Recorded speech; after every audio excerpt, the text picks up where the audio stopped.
In March, you told us that you practically broke your arm patting yourself on the back for not voting in January to just eliminate the ACA.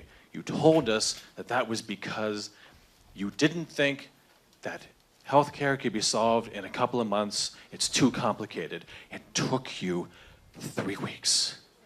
3 weeks to go from it's too complicated and it can't be done quickly to I've got a huge pile of excrement here that is a horrible mess of a bill that 17% of the population wanted, that the CBO said was going to kick 24 million people off of health insurance. 3 weeks, Congressman. 3 weeks, Tommy boy. That's all it took for you to go from I'm not going to do it that quickly to I've got a yes vote in my pocket and I'm going to use it. They took that vote off the bill because they knew that it wasn't going to pass. I thought, thank God. Thank God. We're not going to have to do that. It took a couple of days, and a couple of more days, and then suddenly we got the MacArthur Amendment. Congratulations. You're in history now. You're in the national spotlight. And that's one thing I want to talk about, the national spotlight. You keep talking about all the constituents that you have to adhere to.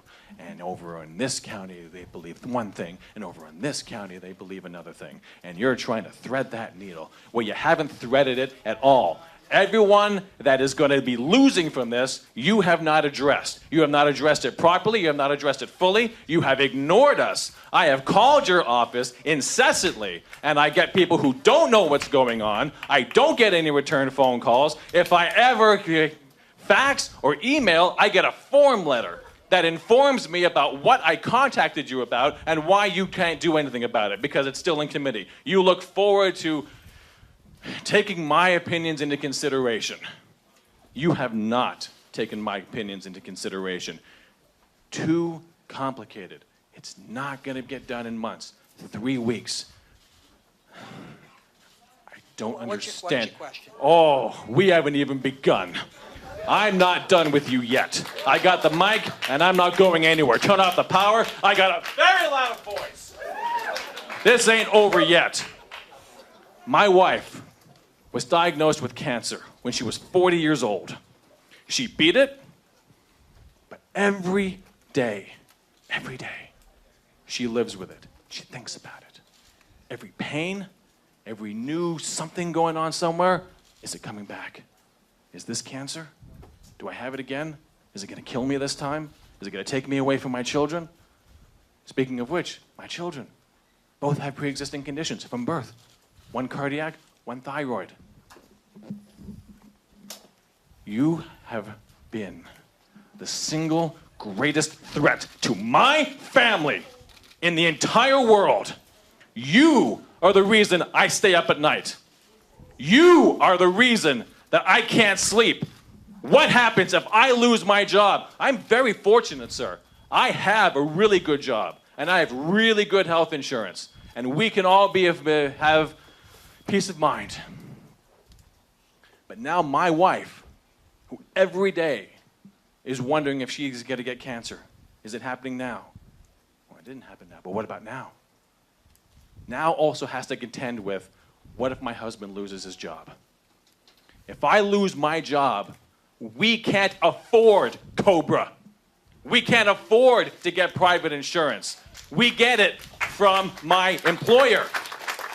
If I lose it, it's gone. If I lose my job on a Monday, if I'm lucky enough to find a job on a Tuesday, which never happens, they will not have insurance ready for me. I will not be eligible for 3 to 6 months. If I lapse my coverage within 63 days, suddenly I'm in a high-risk pool. My pre-existing conditions, which I don't give a shit about, come after me. Come after me, I don't care. But you came after my wife. You came after my kids. I have sympathy for your mother. I have sympathy for your daughter. But you did not learn the lessons they were trying to teach you. Because this is what you did to us.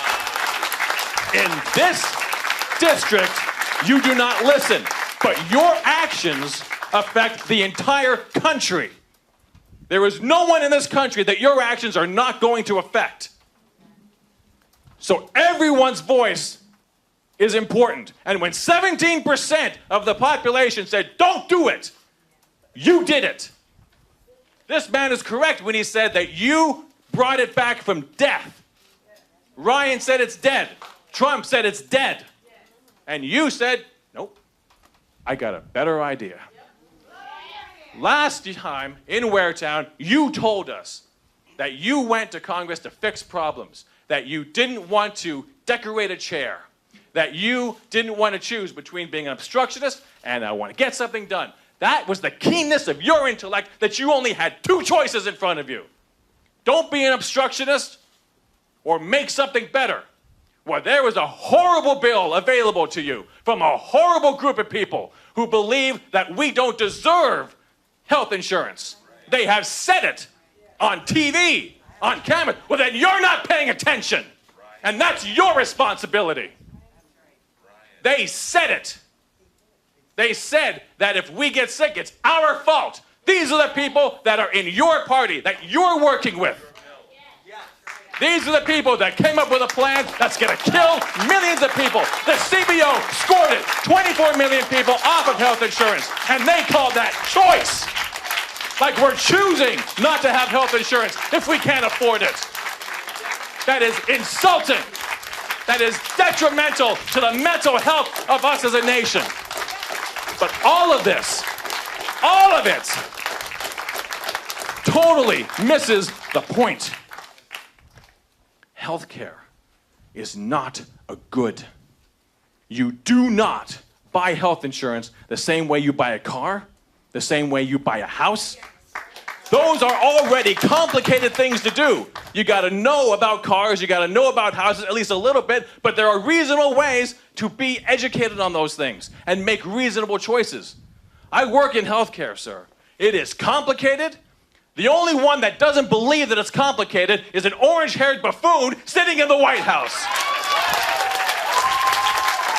And you're working with him to take something that he doesn't understand, that he won't be responsible for, because he's going to be fine. You're working with him, you're working with Ryan, you're working with people that don't care about us.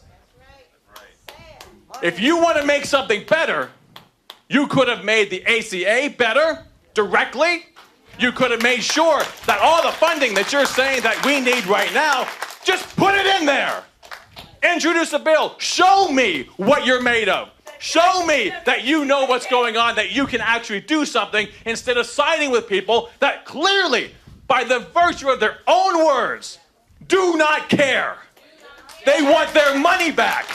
That's their version of compassion. You were bipartisan. You would have been working with the Democrats. But the point is that healthcare is not like buying anything else. You cannot expect people to be good consumers of healthcare. Another wonderful talking point. Thank God for the GOP for giving us that one. We need to be better consumers of healthcare. You're supposed to be vetting doctors and vetting hospitals and knowing what an MRI costs and knowing what a CT scan costs. And if I need a cardiac catheterization, how much does that cost? And does it cost different if I have this doctor or this doctor? It's completely immoral. And this is the point, Congressman. This is the point. Because health insurance as a for-profit business is immoral. When I am drowning and you insist that I pay before you will save me, that is immoral, sir. Completely. You have no legs to stand on. You want to make money off of me. If you're in insurance, you want money off of me. And the reason that it's not going to go to single payer is not because you don't believe it. It's because you know that the insurance companies have a powerful lobby and they would decimate you. Donald Trump has woken us up. 30, 40 years, and we have been slowly going to sleep. Just watch your reality TV. It's American Idol on at 8 o'clock. That's what's important. That's what they want. No more. You came for my wife.